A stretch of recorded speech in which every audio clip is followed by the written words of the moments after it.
Some of you may remember that last year I tried to build an entire gaming PC build using only AliExpress parts, and it actually ended up just being awful. I couldn't even get the PC to boot, but today we're back for some redemption, and this PC, ladies and gentlemen, is officially awesome, and it just works. Let's get into it.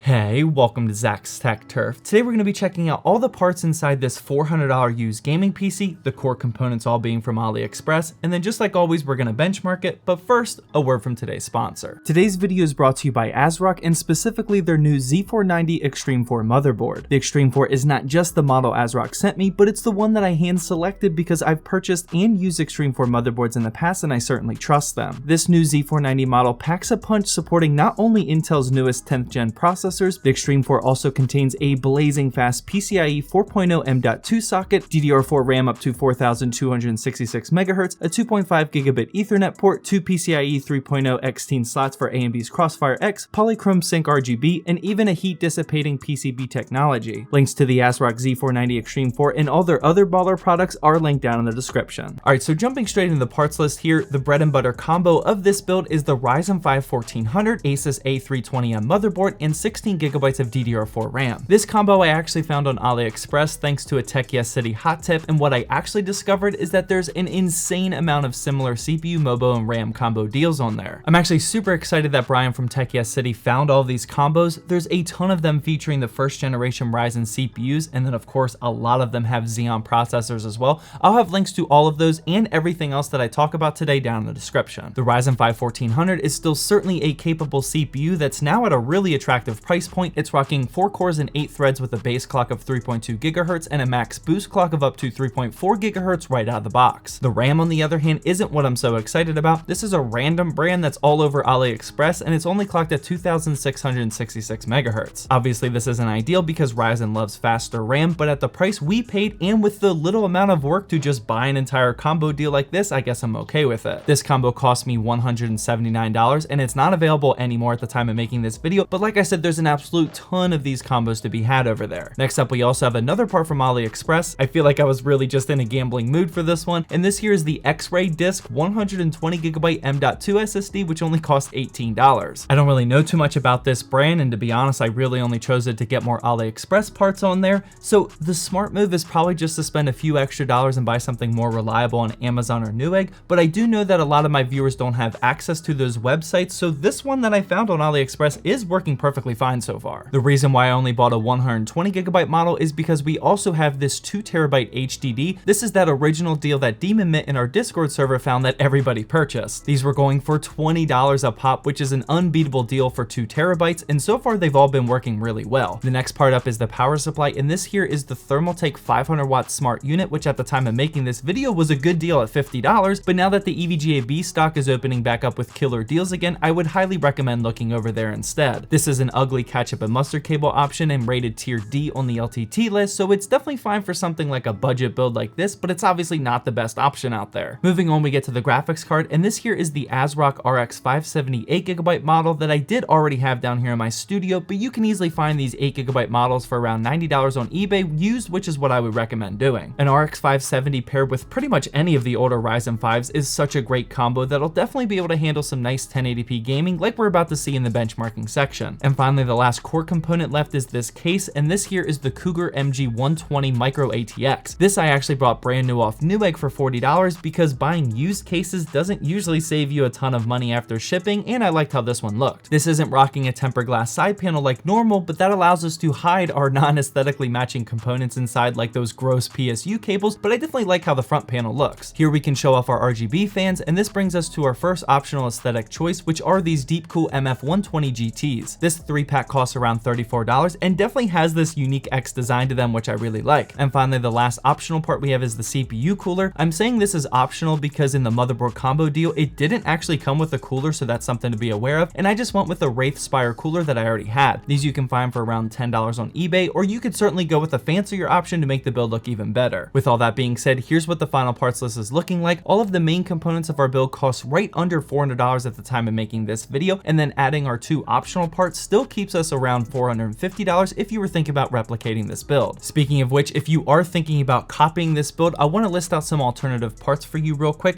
Maybe you don't want to gamble and buy most of them from AliExpress, or maybe you just can't find something from here in stock. So either way, I got you covered. So first up, I really want to recommend another case. If you do indeed want to show it off a bit more with a side panel option, I would recommend going with something like the Cooler Master Masterbox Lite 3.1, which can be found for around the same price point. Next up is replacing the CPU, Mobo, and RAM combo deal. I do like sticking with the first gen Ryzen for this build and any A320M motherboard that you can get your hands on. Don't forget to check Amazon Warehouse, by the way, but I would definitely recommend getting some faster RAM, preferably around 3000 megahertz. And finally, my last recommendation is if you want to swap out the PSU. Like I said earlier, I would highly recommend going to EVGA stock on Wednesday mornings and getting any 500-ish watt power supply, which could be used for way cheaper. And with all the parts stuff out of the way, it's now time for the benchmarks, and I'm just giving you guys a fair warning right now that I was really feeling it with the snipers with this build, and honestly, I might have been too on fire if that's even possible. The first game up was Valorant, definitely a game where I can rack up some sniper headshots, and in 1080p in medium settings, we got 124 frames per second. I'm feeling the snipes. We're gonna make something happen. Oh, God. Hello. Oh, good night. Oh, hello. Sit down. I'm telling you, man, I'm feeling it. I'm feeling it. There's one. Come around. Oh, I'm gonna get him. I'm gonna get him. Sit down. Hello, behind me? Too slow, man. Just too slow. I'm telling you, man, I'm just feeling the snipes today. Sit down. All right, here we go. Sit down. That was a pretty good shot. Oh, that was a better shot. Let's go. Third shot. Following that was Borderlands 3, definitely a demanding one to run, and in 1080p medium settings, I got just above our target 60 FPS average with 62. Everyone's favorite Fortnite was up next. Way too hard of a game to only use sniper rifles for this one, even for the Fortnite god himself, and in 1080p in pro settings, I got 131 frames per second. This dude is lucking on my sniper rifle, man. Come on, get out of here. There's one kill. Oh, there's a second kill. That was quick. Can we get this third? I see this dude hiding up here. I think we can get it. There he is. Hello, sir. Sit down. 2 and 3 kills? Okay. Oh, boy. What is he shooting at me? Oh, even the snipe in Fortnite. Let's go. All right, we need a couple more kills before we can move to the next game. Oh, there's one. That was kind of easy. Could definitely use one more, though. I think I see some candidates.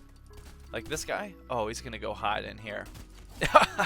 Can't hide good enough. Rainbow Six Siege was up after that, actually trying out this Lone Wolf game mode, which I have no idea what it's all about, and in 1080p in ultra settings using the built-in benchmark, I got 168 FPS. Horizon Zero Dawn was next. Once again, I do have a dedicated benchmarking video on this one and others if you're interested in that, and in 1080p in medium settings, I got just above the 60 mark again with 61 FPS. Far Cry New Dawn followed, still definitely enjoying playing through this story mode while doing all of these benchmarking runs lately, and in 1080p in medium settings, I got 55 FPS. Definitely could hit that target 60 with a little tweaking just as an FYI. Following that was CSGO, definitely whipped out the sniper rifle for this one, and in 1080p in pro settings, which is essentially just low, I got 167 frames per second. How do people even pronounce this gun?